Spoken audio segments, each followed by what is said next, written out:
और उन्होंने चेक नहीं कराया, इसलिए मैंने अभी उसकी दो क्लासें होती हैं, तो मैंने अभी फिलहाल एक की हुई है। जब तक उसका मैक्सिमम काम बच्चे चेक करा देंगे तो फिर मैं आगे उसको डबल क्लास कर दूंगा। अभी आपके सामने एक क्वेश्चन आया है जो कल हम शीट कर रहे थे पेपर 4 में, जो कल हम शीट कर रहे थे पेपर 4 की, जो हमने एक शीट बनाई थी ग्रेविटेशन की, उसका ये वाला पार्ट, ये क्वेश्चन 2 का पार्ट 2 था। A second stone initially at rest at infinity travels towards the planet as illustrated in the figure 1.2. The stone does not hit the surface of the planet. ठीक है, अच्छा अगर ये does not hit from the surface of the planet तो फिर होगा क्या इसके साथ, फिर इसकी मोशन किस तरह की होगी? अगर if it is coming like this, जिस तरह ये एरो बना हुआ है और ये इंफिनिटी से मूव करता हुआ आया, ये देखें कि ये एक चीज आपको दिखाते हैं इसकी, कि फिर अगर ये इंफिनिटी से मूव करता हुआ आया है ऐसे, ये कैमरा आपको ठीक नजर आ रहा है कि नहीं? उल्टा नजर तो नहीं आ रहा सबको? ये सर ठीक आ रहा है। तो ये स्टोन अगर इंफिनिटी से आया है तो ये यूं आता हुआ प्रोबेबली यूं भी जा सकता है, और क्वाइट पॉसिबल है कि ये एक सर्कुलर पाथ में आ जाए, डिपेंड करता है। तो फिलहाल जो इसकी डायरेक्शन मुझे नजर आ रही है, वो एक स्लिंग शॉट इफेक्ट नजर आ रहा है। आप देखें वीडियो में मैं आपको दिखाता हूं, यानी इस तरह की मोशन मुझे नजर आ रही है, मैं आपको दिखाता हूं।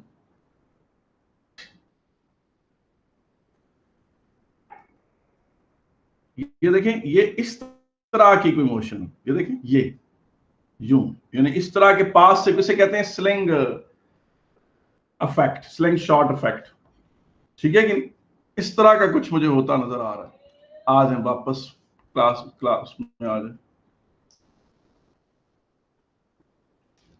अच्छा जी, अब ये चीज देखें कि इसमें इस क्वेश्चन को करते हैं, इसमें है क्या?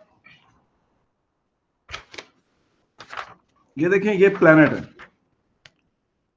ये प्लेनेट है, और ये distance x, centre of the planet से एक पॉइंट है डिस्टेंस, और उन्होंने वेलोसिटी की डायरेक्शन ये दिखाई हुई है v0।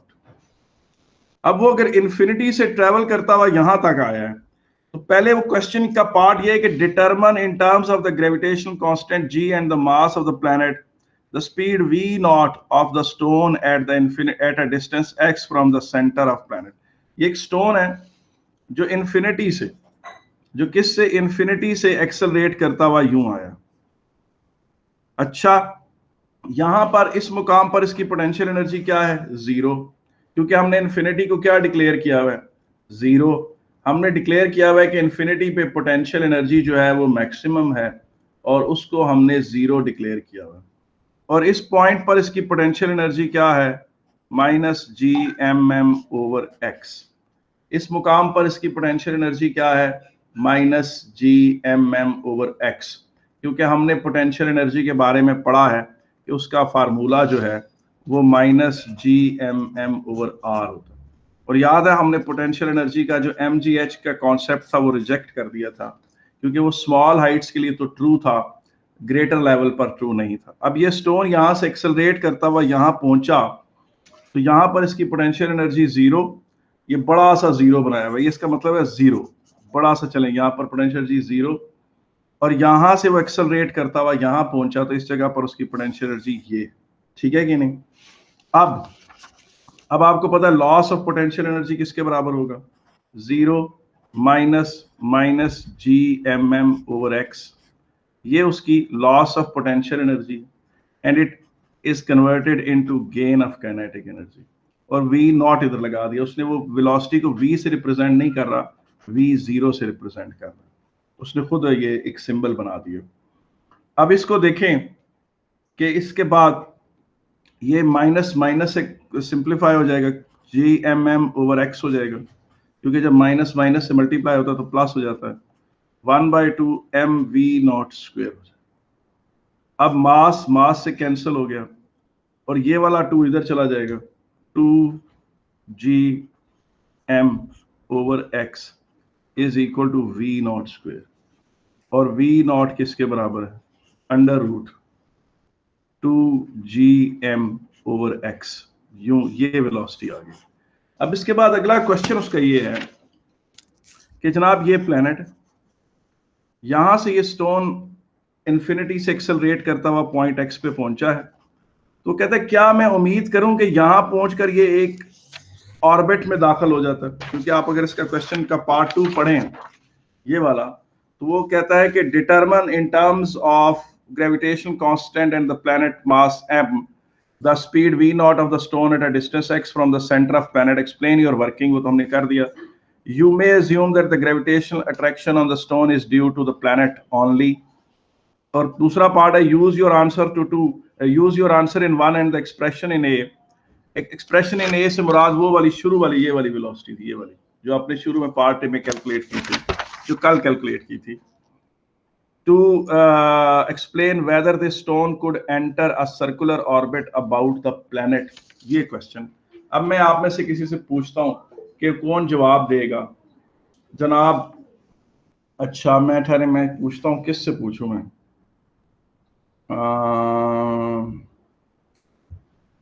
क्या कहते हैं, किससे पूछा जाए कि भाई कौन जवाब देगा? एक मिनट ठहरे जनाब। इस्माइल द ग्रेट, मेरे बेटे बताओ कि ये स्टोन जो है वो सर्कुलर ऑर्बिट परफॉर्म करेगा या नहीं करेगा? हेलो इस्माइल, इस्माइल इसहाक बेटा, ये जो स्टोन आया है दूर से प्लैनेट के करीब आया है, तो ये सर्कुलर ऑर्बिट में एंटर होगा या नहीं एंटर होगा? जी ये देखें, ये इसकी स्पीड, ठीक है। अच्छा अब अगली बात आ जाती है, किसकी बारी आ जाती है? अगली बारी आ जाती है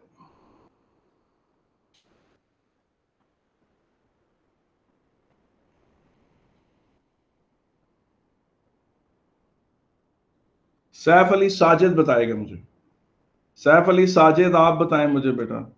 सर नहीं होगा सर, 2gm अच्छा स्पीड है। अच्छा शाबाश, आपने सही पहचाना। ये देखें, ये एक प्लैनेट है। प्लैनेट से डिस्टेंस x में यूं मूव करने के लिए जो चाहिए होती है स्पीड, ऑर्बिटल स्पीड चाहिए होती है, वो होती है gm over x under root, where x is this distance.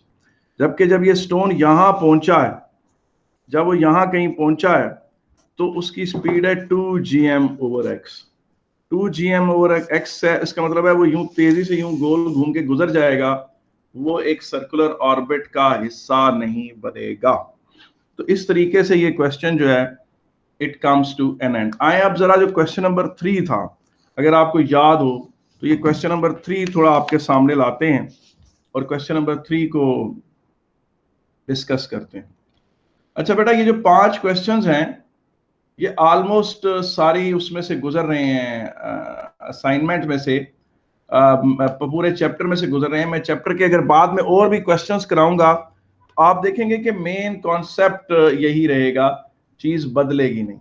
अब देखें टॉपिक 3 जो है, जो क्वेश्चन 3 है वो सैटेलाइट एंड एनर्जी से, और सबसे पहला जो पॉइंट है 2 point masses are isolated in space, ये जो चीज है जिसको आपके सामने हाईलाइट किया जा रहा है, ये तो simple Newton's law of gravitation, ये तो सिंपल क्या है, न्यूटन्स लॉ ऑफ ग्रेविटेशन है। तो ये आप लिख सकते हैं। आगे पढ़ें तो क्या है, आगे ये है कि यहां से ये कह रहा हूं, ये देखें एक सैटेलाइट है जो बी से मूव करता हुआ ए तक आया है। ये सैटेलाइट बी से मूव करता हुआ, सैटेलाइट है या स्पेसक्राफ्ट है, बी से मूव करती हुई ए तक आई है, और उसको चाहते ये हैं कि वो पॉइंट ए के बाद आगे वो एक सर्कुलर मोशन परफॉर्म करे, ऐसे करके। ये कर्सर आपके स्क्रीन पर घूम रहा है कि नहीं घूम रहा?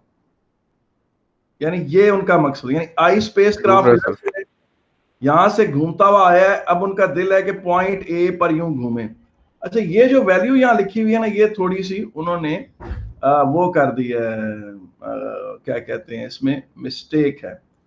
इसमें मिस्टेक इस तरह से है कि ये रेडियस ऑफ द प्लेनेट है, ये एक्चुअली सिर्फ ये वाला डिस्टेंस, ये एक्चुअली सिर्फ क्या है बेटा, ये वाला डिस्टेंस है, ये पूरा डिस्टेंस नहीं है। मुझे कैसे पता चला, क्योंकि यहां लिखा हुआ है कि the radius of the planet is 3.4 into 10⁻⁶। तो ये जो आपको डिस्टेंस यहां दिखा रहे हैं, जो कर्सर मूव कर रहा है, ये एक्चुअली सिर्फ प्लैनेट का ये वाला रेडियस है, और अलहदा से ये वाली हाइट आपको यहां दी गई है, वो दी गई है ये वाली 2.4 इंटू 10⁻⁶। आए इस क्वेश्चन को हल करने की कोशिश करते हैं। ये आपके सामने ये आ जाता है इसका सॉल्यूशन।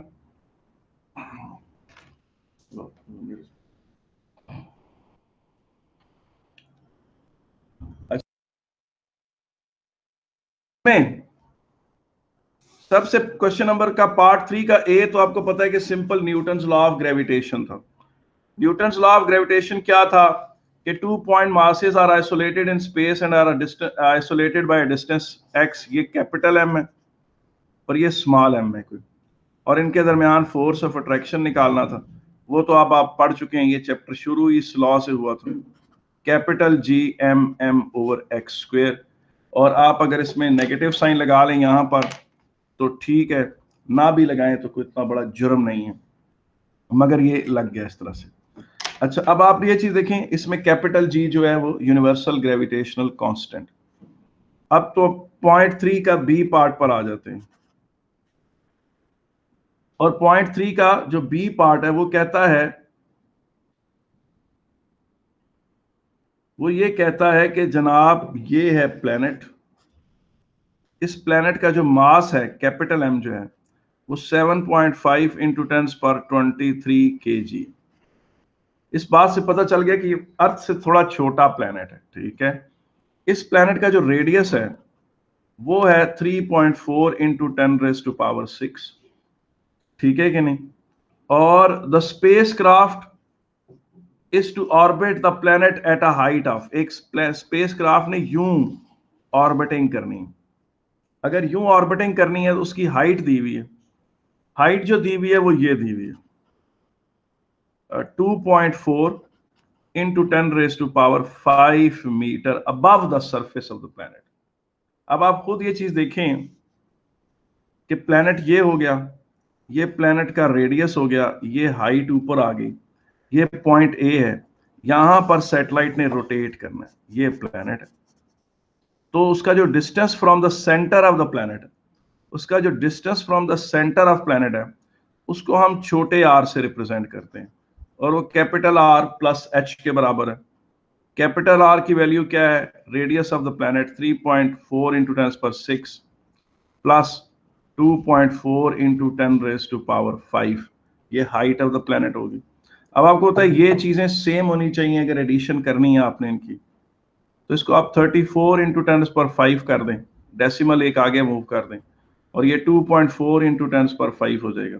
दोनों ऐड होंगे, ये 10⁻⁵ इसमें से कॉमन ले लें, 34 प्लस 2.4 इंटू 10⁻⁵, 36.4 इंटू 10⁻⁵ मीटर, ठीक है कि नहीं।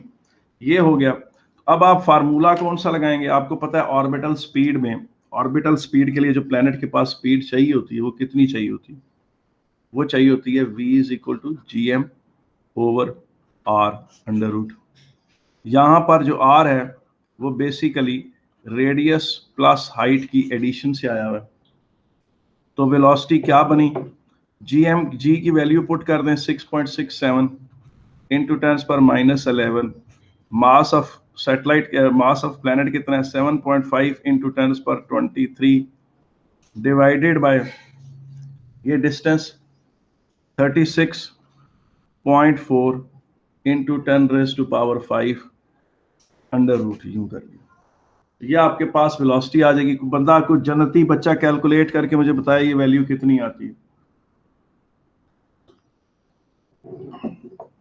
तो बच्चा ये कैलकुलेट करके मुझे बताया कि ये कितनी आती है। कोई बच्चा मुझे कैलकुलेट करके बताए कि ये वैल्यू कितनी आती है। 3707.2। कितनी आई है, 3707.2। 3707.17 मीटर पर सेकेंड। इसको आप लिख सकते हैं 3.7 इंटू 10⁻³ मीटर पर सेकेंड, और यही उन्होंने कहा प्रूव करें। अब हमें समझ आ गई है कि जनाब ये प्लेनेट है, पॉइंट ए पर बी से कहीं से वो सैटेलाइट आया है, बस स्पेसक्राफ्ट आई है और यूं ऐसे आई है, और उनका दिल ये था कि वो इस तरह आई है तो यहां आकर वो यूं सर्कुलर ऑर्बिट में शामिल हो जाए। तो पॉइंट ए पर उसके पास जो वेलोसिटी है वो है जनाब 3.7 इंटू 10⁻³ मीटर पर सेकेंड। अच्छा, मेरी एक बात सुने, मैं आपसे एक क्वेश्चन पूछता हूं। क्वेश्चन ये है कि अगर कोई सैटेलाइट है, ये कोई प्लेनेट है, ये कोई प्लेनेट है, यहां पर कोई ऑब्जेक्ट है, इस ऑब्जेक्ट के पास ये डिस्टेंस यहां पर आर है, छोटा आर। छोटा आर से मुराद ये है कि ये radius of the planet plus ये हाइट, और इस बॉडी का मास m है, प्लेनेट का मास कैपिटल M है। इस बॉडी के पास, ये बॉडी कहीं दूर से आई है, फर्ज करें वो कहीं से मूव करती हुई इधर कहीं पहुंच गई है, यहां जब पहुंची तो इसके पास ये वाली वेलोसिटी है, ऑर्बिटल वेलोसिटी, एन इस पॉइंट पर जितनी वेलोसिटी ऑर्बिट में रहने के लिए चाहिए होती है, तो वो वेलोसिटी इसके पास है। क्या ये जरूरी है कि ये सर्कुलर ऑर्बिट में दाखिल हो जाएगी? क्या ये जरूरी है कि ये सर्कुलर ऑर्बिट में दाखिल हो जाएगी? नहीं सर। कोई और बताए।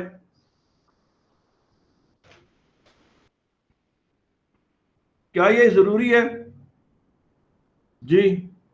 कोई बता सकता है कि ऐसा होगा कि नहीं होगा?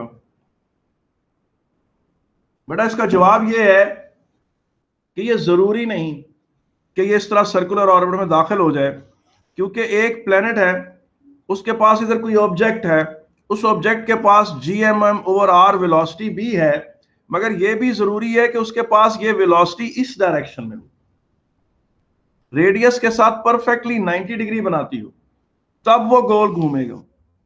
अगर कोई ऑब्जेक्ट दूर से ऐसे आ रहा है और यहां पर जब वो पहुंचा तो लेट से किसी भी वजह से उसके पास ये वेलोसिटी थी, अगर उसके पास किसी भी वजह से ये वेलोसिटी थी, तब भी गारंटी नहीं है कि वो सर्कुलर मोशन मूव करेगा, वो आकर सीधा प्लेनेट को लग भी सकता है, क्वाइट पॉसिबल कि वो यूं घूम के जा सके। तो पता चला कि टेंजेंशियल वेलोसिटी भी हो और वो एक अप्रोप्रिएट डायरेक्शन में हो, यानी इस तरह से हो, तब ऑर्बिट में, सर्कुलर ऑर्बिट में एंटर होता है ऑब्जेक्ट।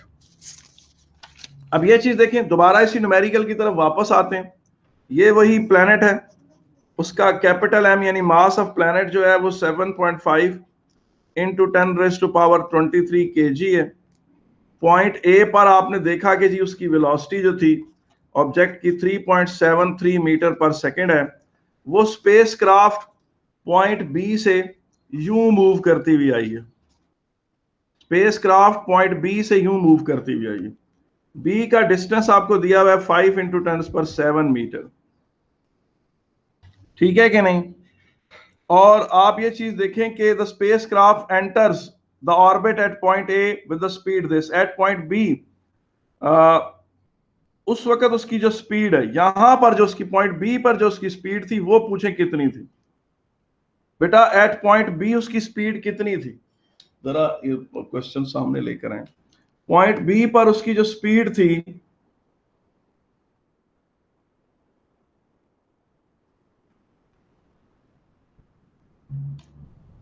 पॉइंट बी पर नीचे लेके जाए, उसकी स्पीड, पॉइंट बी पर उसकी स्पीड है 4.1 इंटू 10⁻3। अच्छा, वो कहता है जनाब कि जब वो बी से ए पर आया है तो show that the change in gravitational potential energy is this, ठीक है कि नहीं? अब आप देखें यहां पर उसका जो पोटेंशियल एनर्जी डिक्रीज हुई है, तो पोटेंशियल एनर्जी उसकी जो डिक्रीज हुई है उसके लिए जो फार्मूला आप इस्तेमाल करेंगे वो ये है,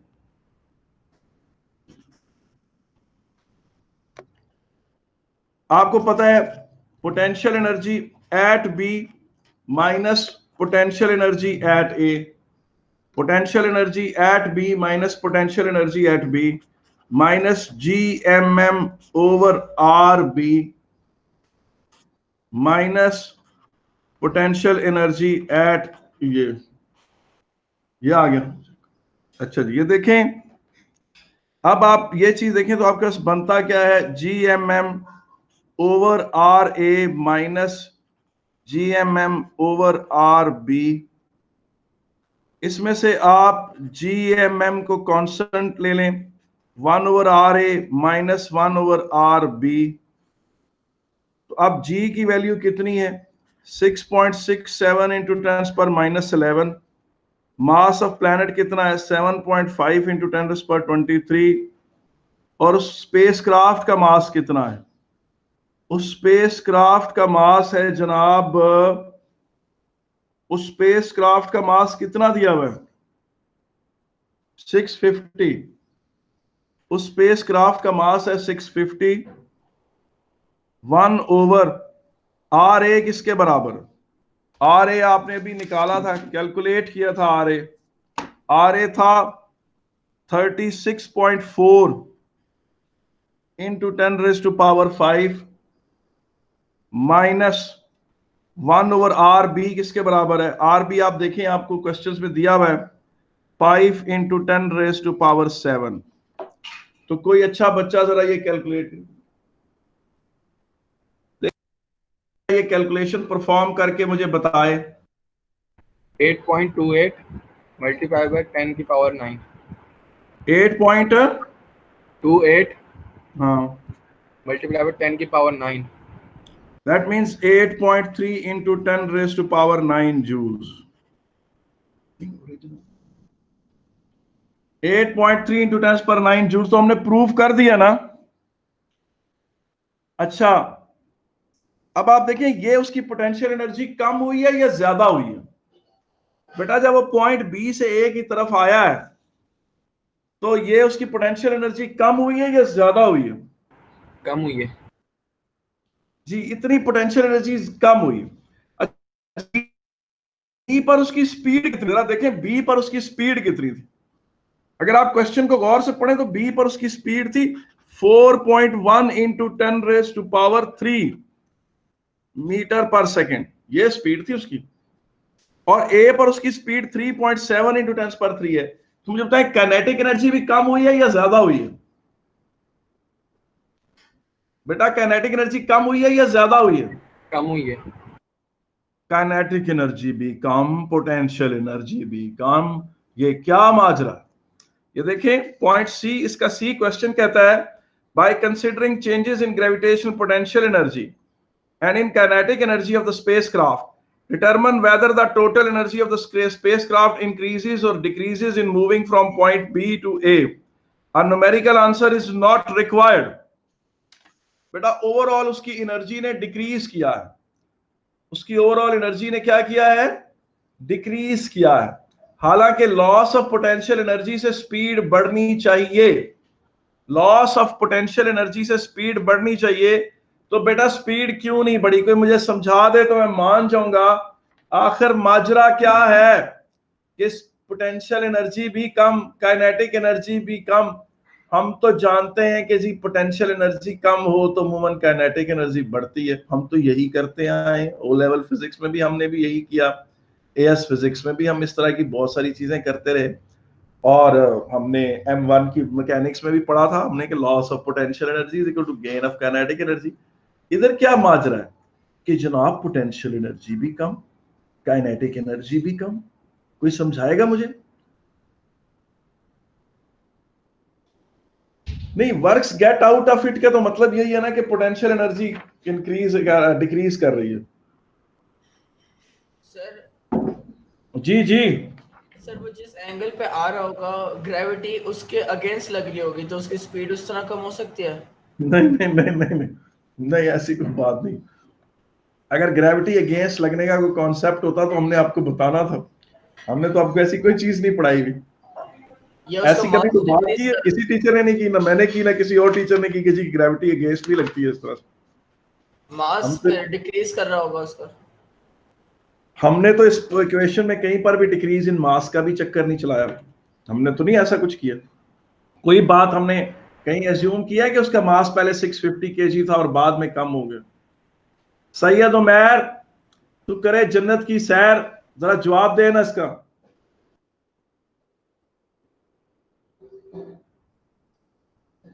तहामी, अगर तुमने जवाब दे दिया ना तो तुम्हारी मैं प्रोग्रेस रिपोर्ट अच्छी लिख दूंगा, मैं तुम्हारी अम्मी को बता दूंगा बहुत अच्छा परफॉर्म कर रहा है।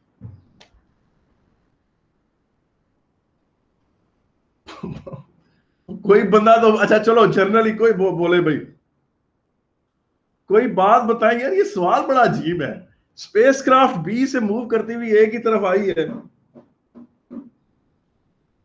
राहिम, आप एज्यूम करें बेटा कि अभी वो है, मतलब एटमॉस्फेयर में एंटर नहीं हुआ। आपको पता है ना कि एटमॉस्फेयर तो बेटा प्लेनेट के करीब होता है ना, इस तरह होता है, और वो एटमॉस्फेयर के अंदर एंटर हो तो कोई एयर रेजिस्टेंस की बात होगी, तो बड़ा दूर है, दूर से आ रहा है वो काफी। अभी तो आपको पता है एटमॉस्फेरिक जो ब्लैंकेट होता है वो तो प्लेनेट के बिल्कुल करीब होता है ना, डीप इन स्पेस तो कोई एटमॉस्फेयर नहीं होता जी। कोई मेरा बेटा बोले यार, बताए, कोई बेटी बताए मुझे, ये क्या बात, पोटेंशियल एनर्जी भी कम, काइनेटिक एनर्जी भी कम। बेटा आप मेरी बात सुनो जी, चले मैं बता दूं भाई मैं बता दूं कि नहीं? तो भाई बता दूं। बात ये है बेटा कि इसमें हुआ ये है कि जाहिर है ये स्टोन नहीं था, ये कोई पत्थर नहीं है जो गिर रहा है प्लेनेट की तरफ, और ये कोई डेड बॉडी नहीं है, ये एक जीती जागती स्पेसक्राफ्ट है जो यहां से मूव करते हुए यूं आई है। और ये प्लेनेट अर्थ भी नहीं है, इसका मतलब है हमने अर्थ से कहीं से स्पेसक्राफ्ट को लॉन्च किया जो यूं मूव करती हुई आई, और हमारा मकसद था कि वो जाकर उसके गिर्द घूमे। तो जब वो यहां पर बी पर थी तो यहां से हमारे अर्थ से सफर करते हुए तो काफी तेज आई, जब वो यहां से इस तरफ को गई तो उसके अंदर इंजन भी लगे हुए थे, उसके पास रिवर्स रोटर भी थे, थ्रस्टर भी थे, और वही इंजन उल्टी तरफ भी घूमते थे। तो जब वो उस प्लेनेट की तरफ गिरने लगी, स्पेसक्राफ्ट उसकी स्पीड तेज होने लगी, तो उसके अंदर इंजन होंगे, वो इंजन रिवर्स में रोटेट हुए, उन्होंने रिवर्स थ्रस्ट प्रोड्यूस करके स्पीड स्लो डाउन की।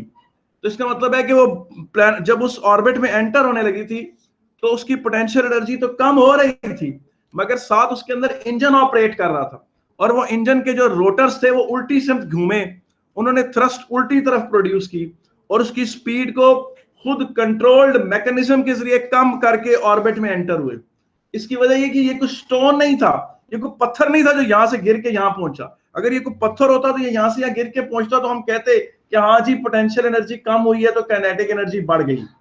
मगर ये हमने प्लेनेट अर्थ से स्पेसक्राफ्ट लॉन्च की, वो उड़ती उड़ती वहां तक गई, रास्ते में उसकी स्पीड काफी तेज थी, जब वो उस प्लेनेट के करीब आई तो उसने खुद अपनी स्पीड आस्ता की by reverse rotating of its engines, अपने इंजन्स को उल्टा थ्रस्ट प्रोड्यूस करके वो आस्ता आस्ता रुकी। तो उसका मतलब उसकी काइनेटिक एनर्जी, पोटेंशियल एनर्जी जो कम हुई वो उसकी काइनेटिक एनर्जी के बढ़ाने के काम नहीं आई, क्योंकि हम नहीं चाहते थे, तो उसमें इंजन भी शामिल था, तो इंजन ने एक रिवर्स फोर्स प्रोड्यूस किया इसलिए। और इसमें एयर रेजिस्टेंस का फैक्ट इसलिए नहीं है कि अव्वल तो जरूरी नहीं कि हर प्लेनेट के पास एटमॉस्फेयर हो भी हो, और अगर क्या कहते हैं, और जनरली जो प्लैनेट्स अर्थ से छोटे, जनरली पक्का रूल नहीं लेकिन जनरली जो प्लैनेट्स अर्थ से छोटे होते हैं उनके एटमॉस्फेयर या तो बड़े थिन होते हैं और उनके करीब होते हैं या होते ही नहीं। तो फिर आपने अपने इंजन के जरिए, जो स्पेस क्राफ्ट का लफ्ज यूज हुआ है, तो खुद उससे रिवर्स थ्रस्ट प्रोड्यूस करके उसे स्लो डाउन किया। ये था जनाब इसका मामला। आगे चलते हैं। सर आपने कहा ये कोई और प्लेनेट है? हाँ, तो सर अगर इसके मास से पता चल गया ना। देखो प्लेनेट अर्थ का मास तो होता है 6 × 10⁻²4, ज्यादा एक्यूरेट करें तो ये है, तो मुझे उससे पता चल। इसकी ग्रेविटी नहीं पता जी, तो फिर वो जो स्पेसक्राफ्ट था उसको कैसे पता था कि अपनी स्पीड कितनी स्लो करनी है, वो टेंजेंशियल वेलोसिटी √gm/r करने के लिए, कि वो ऑर्बिट करता रहे? बेटा मैंने आप बताया, देखिए हम प्लेनेट अर्थ पे बैठकर हम जुपिटर की ग्रेविटेशनल फील्ड इंटेंसिटी बता देते हैं कि वो रफली 28 N/kg है, सन की सरफेस पे बता देते हैं कि वो रफली 280 N/kg है। तो हमारे पास बेशुमार इनडायरेक्ट मेथड्स हैं जिनसे हम ये कैलकुलेशंस परफॉर्म करते हैं, और हमारे पास 3-4 डिफरेंट अप्रोचेस होती हैं जिससे हम काउंटर चेक भी कर लेते हैं कि हमने ठीक कैलकुलेशन की है कि नहीं की। यानी एक ही चीज को एक तरीके से कैलकुलेट करते हैं, फिर उसी चीज को एक डिफरेंट अप्रोच से कैलकुलेट करते हैं, फिर उसी चीज को एक और डिफरेंट अप्रोच से कैलकुलेट करते हैं। जब हमारे रिजल्ट्स 3-4 डिफरेंट अप्रोचेस से वेरीफाई हो जाते हैं तो यहाँ प्लेनेट अर्थ पे बैठकर हमें यकीन आ जाता है कि हम बिल्कुल सही हमने प्रेडिक्शंस की है। तो हमने इन सब की ग्रेविटेशनल फील्ड डेंसिटी कैलकुलेट की हुई है, इतने स्पेस प्रोब्स भेजे हुए हैं इनकी तरफ, तो हमारा नॉलेज काफी हद तक इनके बारे में ठीक है। अब जनाब क्वेश्चन नंबर 3 खत्म हुआ, क्वेश्चन नंबर 4 पर चलते हैं। क्वेश्चन नंबर 4 आप निकालें जरा आपके सामने ही। क्वेश्चन नंबर 4 देखें इसी शीट के। बेटा ये शीट 5 क्वेश्चंस पर मुश्तमिल है, मगर ये तकरीबन 90% पूरे चैप्टर को कवर कर रही है। लेकिन मेरी कोशिश होगी कि मैं आपको और भी शीटें बना के दूं, वो भी। अच्छा ये देखें, अब इसमें ये प्योरली उसने बताया है कि जनाब पहला क्वेश्चन है how a satellite may be put into a circular orbit. ये अंग्रेजी पता नहीं शायद पूरी लिखी है कि नहीं, या ओरिजिनल क्वेश्चन में ये explain how a satellite may be in a circular orbit around a planet. अब इस अंग्रेजी के पता नहीं क्या जवाब है, बहरहाल मैं देता हूँ आपके सामने। ये देखें इसका मतलब यही है, इधर इसको इसका ये जवाब बनता है कि जनाब मतलब मुझे इस क्वेश्चन की ये समझ आई है कि कि एक सैटेलाइट को कैसे आप सर्कुलर ऑर्बिट में पुट कर सकते हैं। तो आप उसे कहें कि जनाब वो रॉकेट के साथ सैटेलाइट कनेक्ट है, फ्यूल बर्न होता है, वो सैटेलाइट ऊपर उड़ता है और रॉकेट एक खास हाइट पे पहुंच जाता है। उसके बाद रॉकेट टर्न लेता है और फिर फ्यूल बर्न होता है और उस रॉकेट को उस सैटेलाइट को एक अप्रोप्रिएट कैलकुलेटेड स्पीड दी जाती है जो कि हमेशा इस वैल्यू के बराबर होती है। जब वो सैटेलाइट ये स्पीड अचीव कर लेता है तो उसके अंदर फ्यूल बर्निंग बंद हो जाती है, फ्यूल बर्निंग बंद हो जाती है और उसके बाद वो चलता रहता है। अगर उसके अंदर अभी भी कोई फ्यूल पड़ा हुआ भी है तो वो इस्तेमाल नहीं वो करता, चाहे 30-40 साल हो जाए। हाँ अलबत्ता वापस आना हो, प्लेनेट अर्थ की तरफ वापस मूव करना आना हो, तो फिर वो अपने पास जो बचा हुआ फ्यूल है उसके थ्रू अपनी डायरेक्शन चेंज करेगा और एक कंट्रोल्ड मैकेनिज्म के जरिए प्लेनेट अर्थ की तरफ आने की कोशिश करेगा, अगर उसके इलेक्ट्रॉनिक सिस्टम सारे ऐसे डिजाइन किए गए हैं। लेकिन किसी भी सैटेलाइट को ऑर्बिट में पुट करने का तरीका ये है कि वो सैटेलाइट इस तरह से, मसलन फर्ज करें किसी जहाज की शक्ल में, जिस तरह कोलंबिया के शेप में बनाने की कोशिश करता हूँ। कोलंबिया जो स्पेस शटल नहीं थी, इस तरह से थी।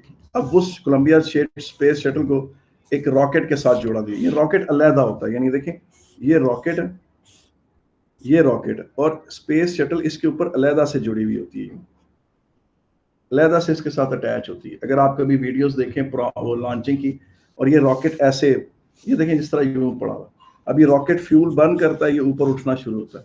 तो आप क्या करते हैं, यहाँ से रॉकेट ने फ्यूल बर्न किया, ऊपर उठना शुरू हुआ, एक खास अल्टीट्यूड पे पहुंच गया। आपको जिस एल्टीट्यूड पे सैटेलाइट लॉन्च करना होता है, आपका दिल करे तो आप लो एल्टीट्यूड रॉकेट भी लॉन्च कर सकते हैं, आपका दिल करे तो आप हाई ऑल्टीट्यूड रॉकेट भी लॉन्च कर सकते हैं, और आप बहुत दूर भी रॉकेट लॉन्च कर सैटेलाइट लॉन्च कर सकते हैं। साइंटिस्ट ने किए हुए, साइंटिस्ट ने ऐसे सैटेलाइट्स भी लॉन्च किए हैं जो प्लेनेट अर्थ के गिर्द सिर्फ 100 किलोमीटर ऊपर घूम रहे हैं, या 100 या 150 किलोमीटर ऊपर है, और वो इतने तेज हैं कि वो 1.5 घंटे में पूरी अर्थ का चक्कर लगा लेते हैं। और ऐसे सैटेलाइट्स भी अर्थ ने लॉन्च किए हुए हैं साइंटिस्ट ने कि जो 24 आवर्स लेते हैं अर्थ के गिर्द चक्कर लगाने में।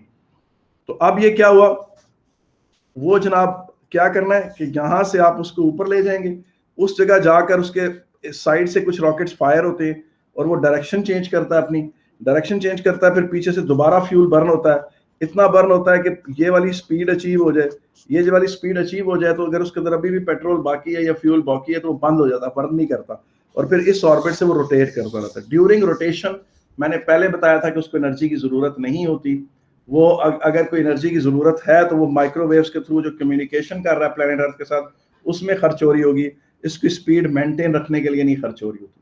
अगर उसने वापस प्लेनेट अर्थ की तरफ वापस आना है तो उसके लिए उसके पास शायद कोई पेट्रोल बचा हुआ हो। तो ये है तरीका रॉकेट उसको एक सैटेलाइट को ऑर्बिट में पुट करने का, ये तरीका है। वापस चले क्वेश्चन की तरफ, वापस चलें क्वेश्चन की तरफ, देखें जी पढ़े क्या कहता है question.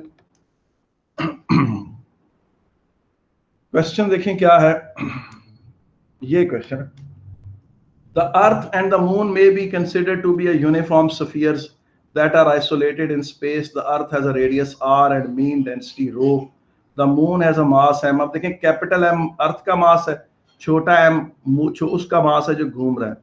The mass moon m is in the circular orbit around the earth with radius nr। ये क्या बात हुई? nr का मतलब क्या है ये मैं भी बताता हूं, आगे चलें, नीचे पढ़े जरा इसको। द मून हैज, अच्छा जी, अर्थ की डेंसिटी को एक्सप्रेस करना और कैपिटल टी टाइम पीरियड है, और उस डेंसिटी का पहले फार्मूला बनाना है और पार्ट सी में फिर उसे वो करना है, कैलकुलेट करना है वैल्यूज प्लग इन करके। ठीक है, वापस चले जाए जनाब। अब इसमें देखें, ये देखें, ये प्लेनेट अर्थ है, ये इसका रेडियस है, ये इसका रेडियस है, ये इसका डिस्टेंस है मून के साथ, ये इसका डिस्टेंस क्या है, मून के साथ इसका डिस्टेंस है। अच्छा, अब आप देखें कि मून का मास छोटा m है और मून के साथ इसका डिस्टेंस नहीं बताया गया, सिर्फ ये बताया गया कि वो इस रेडियस के n टाइम्स r, यानी in terms of multiple of the radius बताया गया, मल्टीपल ऑफ द रेडियस के तौर पे बताया गया। ये मैं आपको भी बता देता हूं, n 60 के करीब होता है। इसका मतलब है कि सैटेलाइट जो है, जो अर्थ है, वो रफली क्या कहते हैं, अर्थ सन से, मून से 60 times the radius of earth के बराबर। यानी देखें, अर्थ का जो रेडियस है वो मैं आपको बताता हूँ वो कितना है। वो आपको पता है, आप लिखते थे 6400 किलोमीटर, और ज्यादा अगर आप एक्यूरेट होने की कोशिश करें, जिस तरह इस क्वेश्चन में दिया हुआ है, तो वो 638 किलोमीटर दिया। इस क्वेश्चन में अर्थ का रेडियस दिया हुआ है 6380 किलोमीटर, जिसको आप उसमें कन्वर्ट कर लें 638 जीरो के साथ 3 जीरोस और लगा लें तो मीटर में कन्वर्ट हो जाता है, या 6.38 इंटू 10⁻6 मीटर। अच्छा, अब आप ये चीज देखेंगे, मून के साथ उसका जो डिस्टेंस दिया गया अर्थ के साथ, मून के साथ अर्थ का डिस्टेंस दिया गया है यहां से लेकर सेंटर ऑफ मून से सेंटर ऑफ अर्थ तक, इस क्वेश्चन में 3.84 इंटू 10⁻5 किलोमीटर। जो इस क्वेश्चन के बारे में पूछेंगे, क्वेश्चन किधर से आया है, ये बेटा 2017 या 18 के या 19 के किसी पेपर है, ये पिछले 3 सालों में से किसी एक पेपर में से है। ठीक है, लेटेस्ट पेपरों में से क्वेश्चन है, और वहां से आप देख सकते हैं। प्लस की असाइनमेंट आपको मैंने 2 दिन पहले गूगल क्लासरूम में अपलोड भी कर दी थी। अब ये डिस्टेंस जो है ना, बुनियादी तौर पर NR, ये डिस्टेंस क्या है, NR। ये n की वैल्यू मुझे पता है, मेरा ख्याल है 60 ही आएगी।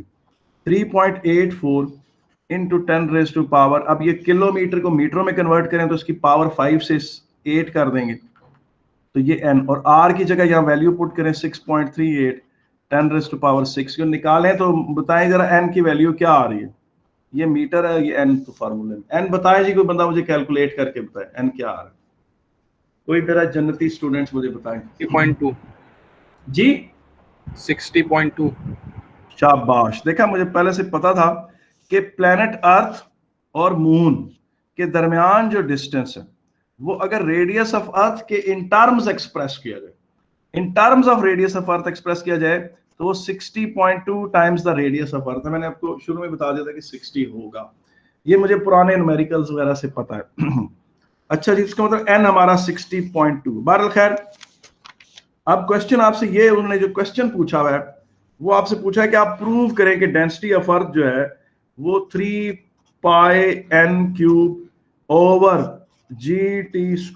ये प्रूव करने को कहा गया आपसे। अब इसको कैसे प्रूव करेंगे आप जी? आप डायरेक्ट केपलर्स लॉ का हवाला भी दे सकते हैं। आपको पता है केपलर्स लॉ क्या है? ये केपलर्स लॉ है, ये केपलर्स लॉ है, square of time period is proportional to r³। Kepler's law में ये, अब जो ये कैपिटल M है वो उस चीज का मास है जिसके गिर्द रोटेशन हो रही होती, तो t² को आप डायरेक्ट केपलर्स लॉ का हवाला दे सकते, कोई आपको पूछ नहीं सकता। 4π² g, ठीक है कि नहीं, और मास की जगह आप लिखें density into volume, density into volume. आपको पता है स्फीयर का वॉल्यूम क्या होता है बेटा? प्लैनेट अर्थ क्या है? एक स्फेरिकल बॉडी, एक स्फीयर है, तो स्फीयर का वॉल्यूम क्या होता है? 4/3πr³। स्फीयर का वॉल्यूम क्या होता है? वो पुट करें, और मास किसके बराबर होता है? मास को आप आराम से वॉल्यूम इनटू डेंसिटी लिख सकते हैं, कोई आपको रोकने टोकने वाला नहीं, ठीक है कि नहीं? अब यहां पर वो वैल्यू आपने पुट कर दी, डेंसिटी इनटू वॉल्यूम, और रेडियस की जगह क्या पुट करेंगे, इसकी जगह एन आर क्यूब पुट करेंगे, क्योंकि जाहिर है मून का जो रेडियस है वो एन आर के तौर पर इस क्वेश्चन में दिखाया गया है। अब आपने क्या करना है, इसको आप सिंप्लीफाई करें। जब आप इसे सिंप्लीफाई करेंगे और इसको आप सब्जेक्ट बनाएंगे डेंसिटी को, तो आपका क्वेश्चन प्रूव हो जाएगा। ये देखिए मैं इसको बना भी देता हूं आपके सामने। T square is equal to 4 pi square G rho 4/3 pi R cube N cube R cube. R cube से कैंसिल हो गया, ये 4 इस 4 को उड़ा देगा, ये पाई इसका स्क्वायर उड़ा देगा। तो अब आपके पास देखें क्या रह गया है, T square pi n cube over G rho 1/3 रह गया आपके पास। 1/3 ऊपर चला जाएगा, ठीक है कि नहीं, तो क्या हो जाएगा, T square 3 pi n cube over G rho, rho को आप इधर ले जाएं, 3 pi n cube over capital G, और इस टी स्क्वायर को यहां नीचे ले आए, क्रॉस मल्टीप्लाई कर दें।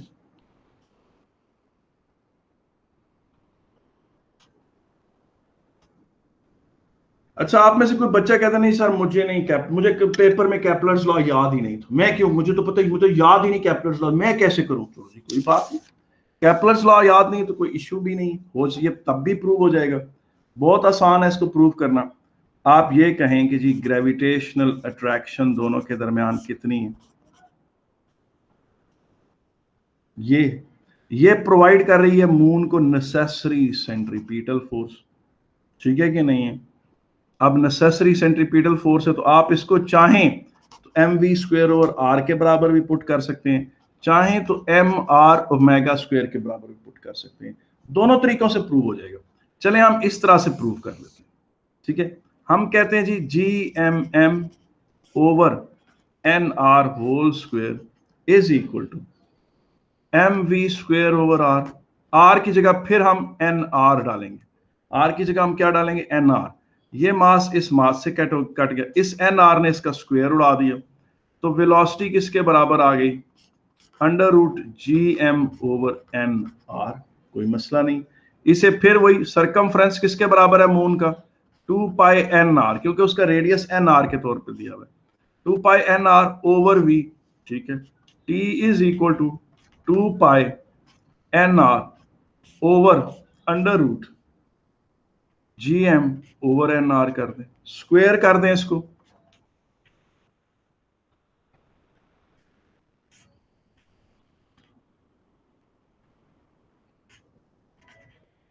और यूं करके पहले आपने केपलर्स लॉ प्रूव कर लिया। ये देखें एन, ये वाला एन आर ऊपर चला जाएगा, तो ये क्या बनेगा,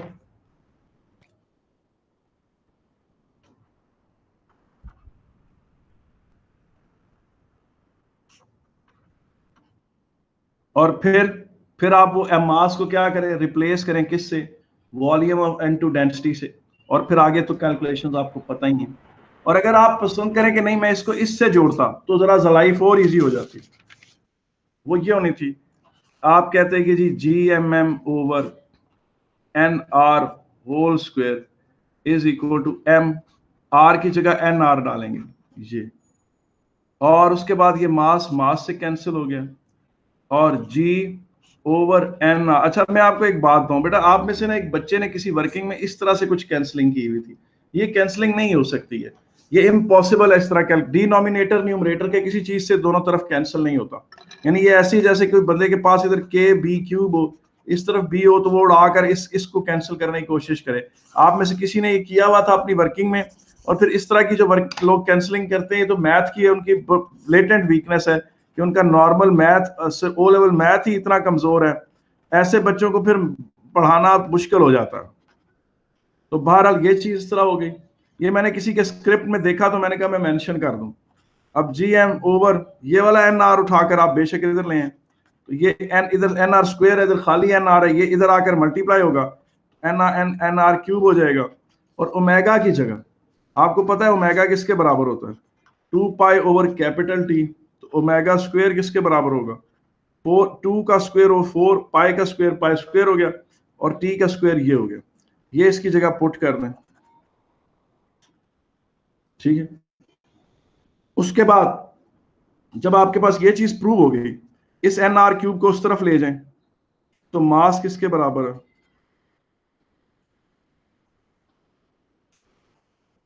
और ये जी यहां मल्टीप्लाई हो रहा है, उधर जाकर नीचे डिवाइड करेगा, और इसके बाद मास को फिर वॉल्यूम, यहां पर एन आर क्यों नहीं पुट करें, यहां खाली आर क्यों पुट करें? मास की जगह ये जो कि अर्थ का मास, अर्थ का रेडियस इस्तेमाल होना है, तो यहां एन आर नहीं आएगा, खाली आर आएगा इनटू डेंसिटी। अब आपने नोट किया बेटा कि अगर आपका मैथमेटिक्स अच्छा नहीं है तो आपको फिजिक्स में मुश्किल पेश आएगी, तो आपको अपना ओ लेवल मैथमेटिक्स अच्छा करना चाहिए। You should be good in your O level mathematics. Plus ये है कि आपको थोड़ा मैथमेटिकल रिगर और डीप पढ़ने की आदत डालनी चाहिए। जितना आपका सिलेबस है उसको एग्रेसिवली एक्सप्लोर करना चाहिए। अगर आप उसे एग्रेसिवली एक्सप्लोर नहीं करेंगे तो फिर आप कैसे सीखेंगे? ठीक है कि नहीं? अब आपने जब ये प्रूव कर लिया तो फिर आपने वो वैल्यूज प्लग इन करनी है, और उसके साथ ही जो है वो क्या कहते हैं, आपने डेंसिटी कैलकुलेट कर लेनी है। आगे तो अगला जो पार्ट है उसमें तो सिर्फ आपने वैल्यूज पुट ही नहीं करनी है। इसमें एन आपको पता है 60.2 है, इससे आप वो डेंसिटी प्रूव कर लेंगे आराम से। 3 pi n cube over G T square आराम से बन जाएगा। क्योंकि अगर नहीं यकीन आ रहा तो मैं पूरा कर देता हूँ, लेकिन वैसे देखें 4 से कट गया, पाई ने इसका स्क्वायर उड़ा दिया, ये 3 उधर चला जाएगा, आर क्यूब से यहाँ से कट जाएगा, ये और ये दोनों कट जाएंगे, खाली एन क्यूब रह जाएगा। तो बाकी चीजें तो आराम से प्रूव हो जाती हैं।